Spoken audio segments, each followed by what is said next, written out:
Même à gauche, on trouve des politiques qui veulent quitter l'Union européenne, à droite également. Au sein même des partis, il y a plusieurs tendances, mais on va se poser à partir de ce document de l'administration Trump et sa nouvelle stratégie de sécurité nationale qui critique beaucoup l'Union européenne. Ce document évoque un effacement civilisationnel et le document va plus loin et accuse l'Union européenne et les organisations transnationales de miner la souveraineté et la liberté politique des nations. Washington encourage en fait un retour assumé aux identités nationales.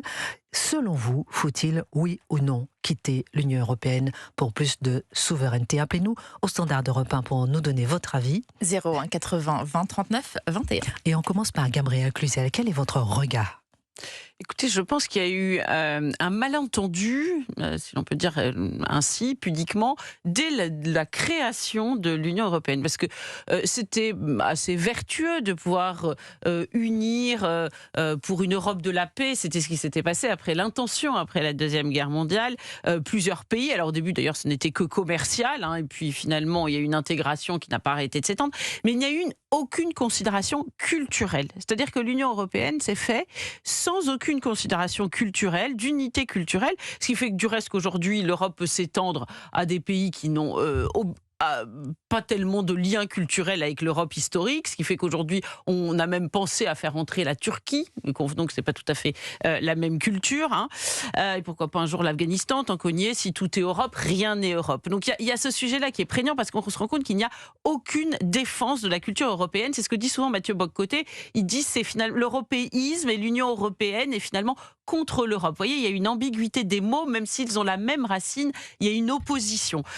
Et le deuxième point, c'est que c'est vrai que la souveraineté européenne est devenue tentaculaire, au point qu'aujourd'hui les traités européens priment sur tout ce que peut faire voter finalement la France en matière d'immigration, en matière régalienne, dans de nombreuses matières. Eh bien, c'est l'Europe qui prime. Je fais une petite parenthèse, je vous interromps dans votre lancée, juste pour dire que par exemple en France, le droit européen est supérieur au droit national, ce qui n'est pas le cas par exemple en Allemagne. La Cour suprême là-bas n'a pas voté en ce sens. C'est intéressant aussi à noter. Exactement, et vous avez raison de le dire parce que la France s'est quand même laissée ficeler comme la dinde de Noël pour rester dans la saison, alors que d'autres pays ne l'ont pas fait. Alors il est vrai que la France a voté un petit oui, mais a voté oui à Maastricht, et alors que le Danemark avait voté non, ce qui lui a permis, par exemple, pour parler d'un autre pays, de faire ce qu'on appelle des opt-out, c'est-à-dire en matière de certains domaines souverains, de garder la main. Nous, on s'est livré, nous sommes livrés, pieds et poings liés, mais quand même, néanmoins, il faut quand même préciser quelque chose. Nous pourrions quitter l'Europe finalement puisque nous sommes contribuables nets. C'est pas comme certains pays. Vous voyez, la Hongrie qui est formellement opposée à certains points, justement, à une certaine perte de souveraineté que le force à abandonner l'Europe. Elle n'a pas tellement de choix parce que elle a quand même besoin de l'argent de l'Europe. Nous n'avons pas besoin de l'argent de l'Europe. Donc c'est vrai que c'est quand même une liberté en plus. Néanmoins, je voulais simplement finir sur ce point, c'est que parfois l'Europe a bon dos. C'est-à-dire que en France, quand on ne veut rien faire, quand on ne peut rien faire, quand on ne sait rien faire, eh bien on dit c'est la faute de l'Europe. Mais Giorgia Meloni, l'Italie est en Europe, elle arrive quand même à faire certaines choses. Donc vous voyez, je crois qu'il faut quand même tempérer le propos. Très bonne analyse, mesurée, tous les dossiers sont sur la table.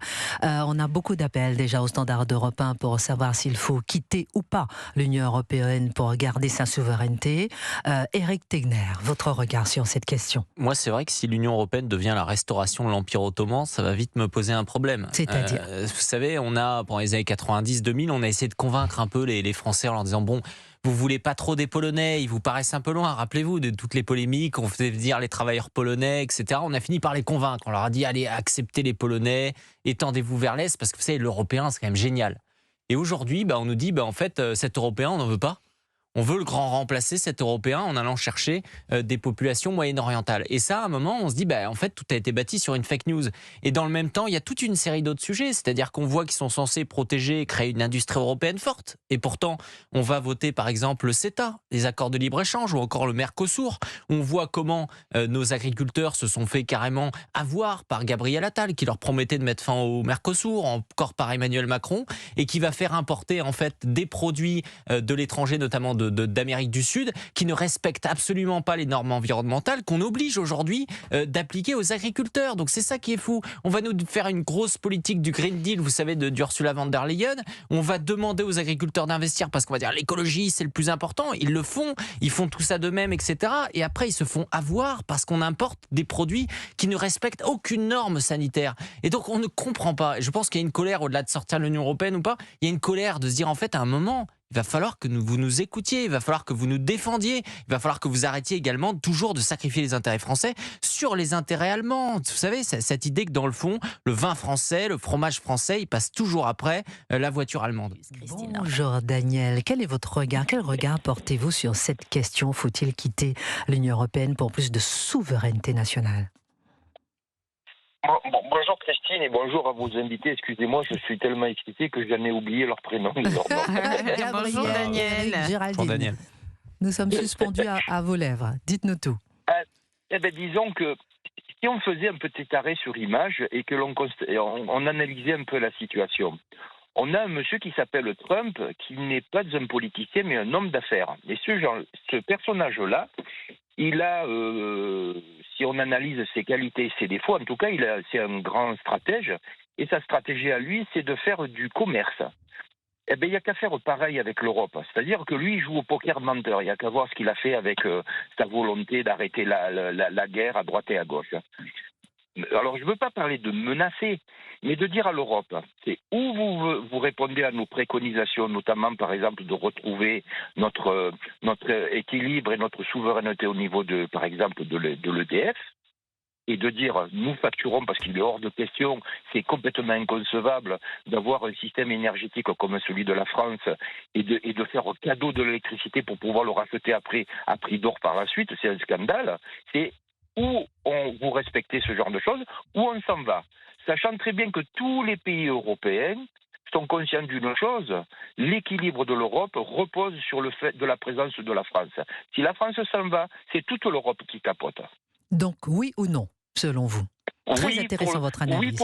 Oui pour partir, et surtout pas avec cette Europe aujourd'hui qui saigne tous les pays. Et la souveraineté, alors quand je parle de souveraineté, c'est le fait de reconnaître chaque pays. L'Europe s'est construite par justement sa propre reconnaissance. Donc si on ne veut pas reconnaître ça, et on veut faire une espèce de remplacement de je ne sais trop quoi, ça ne marchera pas. Et là on rentrera dans des extrêmes avec des confrontations. Non, qu'on respecte les pays et qu'à travers ce genre de choses, on fasse ou une autre... L'Europe aujourd'hui telle qu'elle fonctionne, vu son fonctionnement, ne fonctionne pas. Il n'y a personne qui est content de l'Europe. Donc, changeons la donne. On peut avoir le droit de se tromper, mais dans ces cas-là, on rectifie le tir. Donc on peut avoir le droit de se tromper, et puis l'Europe a pu peut-être servir à un moment, et peut-être aujourd'hui, ce que vous nous dites, c'est que la France a plus à perdre aujourd'hui, à rester au sein de l'Union européenne qu'à gagner. Merci infiniment à Daniel pour votre appel du Vaucluse. Excellente journée, mon cher Daniel, sur Europe 1. On a Max qui nous appelle de Saône-et-Loire. Bonjour Max, quel regard portez-vous sur cette Europe qui est en train de décliner, sur ce que dit l'administration Trump, sur cette perte de souveraineté? Est-ce qu'il faut quitter ou non l'Union européenne selon vous, mon cher Max? Alors, bonjour Christine et bonjour à tout le plateau. Bonjour. Bonjour Max. Bonjour Max. Bonjour. Bonjour. Déjà, concernant Trump, honnêtement, là, on assiste vraiment à un changement de politique depuis que Trump est élu pour son second mandat. Parce que Trump, honnêtement, c'est quelqu'un qui ne fait pas partie d'État profond et qui est pour la souveraineté de chaque pays, qui a vraiment un respect par rapport à ça, quoi qu'on en dise sur certains médias. Et l'Europe, c'est pas quelque chose qui s'est construit aujourd'hui. L'Europe, elle est millénaire. Et je vois quelque chose il y a beaucoup de gens qui confondent l'Europe et l'Union européenne. C'est ça. Et la question porte plutôt sur l'Union européenne, parce que c'est vrai que l'Europe est millénaire. Ouais. On peut même mettre la Russie dans l'Europe, à ce rythme-là. Exactement. Donc la question aujourd'hui, c'est pas l'Europe. L'Europe, elle sera toujours là, on en fera toujours partie, quoi qu'on fasse, voilà. Mais l'Union européenne, c'est quelque chose qui a commencé à l'après-guerre, que les Américains ont initié avec les principaux pays, comme la France, l'Italie, l'Allemagne, voilà. Mais qui était très utile au début par rapport aux traités qui avaient été signés, comme les traités de libre-échange, tout ça, c'est quelque chose qui est nécessaire. Mais aujourd'hui, C'est plus tout ça aujourd'hui, c'est quoi? Pourquoi, selon vous, aujourd'hui, l'Union européenne bloque plus la France qu'elle ne l'a bloqué avant? Donnez-nous peut-être un exemple qui vous passerait en tête. Pourquoi, par exemple, au niveau des quotas d'immigration? Parce que là, il faut faire une différence entre l'immigration légale et illégale, comme l'Italie. Aujourd'hui, il y a plus d'immigration légale qui rentre que par le passé. Que ce soit au niveau des droits de douane, parce qu'aujourd'hui, on ne peut plus interagir avec, là, on dit la Chine, OK, on va leur mettre des droits de douane, mais derrière, on sait très bien que ce sera impossible.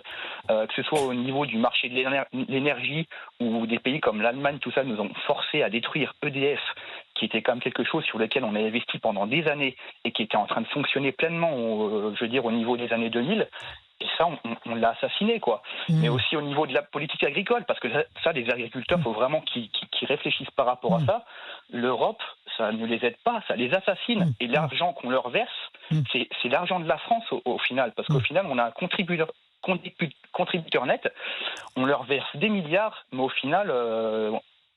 on ne reverse que les 2/3 de ce qu'on leur a versé. Et la France est premier contributeur au sein de l'Union européenne. Merci beaucoup, Jérôme, Max, pour votre appel de Saône-et-Loire. Et vous expliquer qu'effectivement, oui, l'Union européenne a pu être utile à un moment, mais aujourd'hui, elle ne l'est plus. Et vous parlez de l'immigration, vous parlez des agriculteurs comme Eric Tegner et Gabriel l'ont souligné tout à l'heure. Et on a vu aussi que récemment, là, l'Union européenne veut durcir sa politique en matière d'immigration. Mais lorsqu'on lit entre les lignes, le durcissement de la politique d'immigration, c'est aussi répartir les demandeurs d'asile dans toute l'Union européenne. Et le pays qui ne le fera pas sera obligé de payer, et tenez-vous bien, cher. 20 000 € par demandeur d'asile. Exactement. Nous allons avoir Jérôme en ligne qui nous appelle des Pyrénées. Bonjour Jérôme.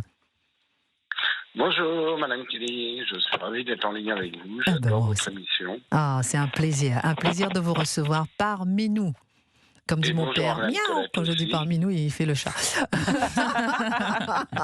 Pardon, j'aime bien rigoler au cœur de l'actualité très sérieuse, mon cher Jérôme. Alors, selon vous, est-ce que vous vous dites qu'on ne peut pas quitter l'Europe? Je voudrais juste saluer Madame Colette. Ah oui, on ne sait toujours pas ce qu'il cuisine aujourd'hui. Je vais lui poser la question. Et comment elle vit sa nouvelle célébrité d'ailleurs? Comment elle vit sa notoriété? Très bien, elle est contente de nous écouter. Il va falloir un jour qu'elle vienne dans le studio. Je la ferai venir un jour. La maman de Géraldine qui nous écoute tous les jours, vraiment notre chère Colette. Non, mais qu'est-ce qu'elle a cuisiné hier? On n'a pas su. Hier, elle m'a même pas répondu, en fait, donc je m'inquiète un petit peu. C'est vrai. Ça y est, elle a disparu, Colette. Ça y est, on a perdu Colette. Bon, alors Jérôme, ça y est, on a fait le tour. On a pris les nouvelles de tout le monde. Et vous, donnez-nous de vos nouvelles sur l'Europe. Tout va bien, malgré l'actualité un peu stressante, mais tout va bien. Bon, et quel regard portez-vous sur faut-il ou pas quitter l'Union européenne pour avoir plus de souveraineté nationale? Alors moi, je vais vous faire une réponse un peu de normand. Je ne pense pas qu'aujourd'hui, on soit dans la position de quitter l'européenne complètement. Par exemple, il faut se rappeler des prémices de l'Union européenne. C'était quelques pays, 6, 7, peut-être, c'est la CECA. Et en fait, il faudrait revenir à une Union européenne resserrée sur des pays qui ont à peu près le même niveau de vie et les mêmes intérêts. Aujourd'hui, le problème, c'est qu'on a étendu l'Union européenne à 27 pays, je pense à peu près. Et c'est beaucoup trop. Et on se rend compte qu'il n'y a aucune coordination entre les différents pays. La Roumanie peut produire beaucoup moins cher que nous.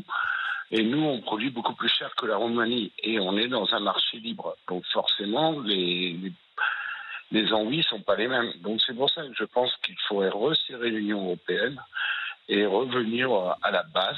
Alors, est-ce que selon vous, j'entends bien ce que vous dites, et c'est intéressant aussi de voir cette approche de resserrer l'Union européenne avec peut-être la France, l'Allemagne, l'Italie, bon, je vois bien les pays un peu qui se ressemblent un peu, parce qu'on a beaucoup élargi à 27. Est-ce que selon vous, au niveau politique, ça pourrait changer, cette politique de l'Union européenne? Est-ce que selon vous, en resserrant un peu, on pourrait avoir plus de souveraineté, on pourrait avoir plus de moyens pour lutter contre les politiques migratoires, pour faire face au déclin démographique?